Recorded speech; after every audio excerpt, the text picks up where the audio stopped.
அவர் பேசிய பேச்சு மனுஷன் நாக்கு கொண்டு பேச முடியாது. பட்டா போட்டா இப்படி, படுத்து கிடந்தா இப்படி, நின்றுகிட்டு இருந்தா இப்படி, படுத்து கிடந்தா 10 ரூபாய், நின்றுகிட்டு இருந்தா 5 ரூபாய்னா என்ன இது? வெங்க பயிர்களாக தான் இருக்காங்க.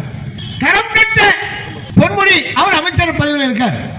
உடனே அவரை தூக்கியிருக்கணும். கட்சியிலிருந்து தூக்கிட்டாங்க.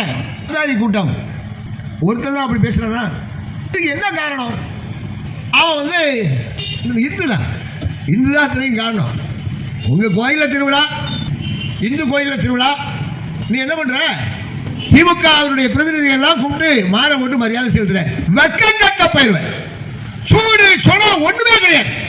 நீ ஹிந்து, உன்னுடைய இந்து மதத்தை இழிவாக பேசுகிறான், உன்னுடைய பராசக்தி அவமானமாக பேசுகிறான்.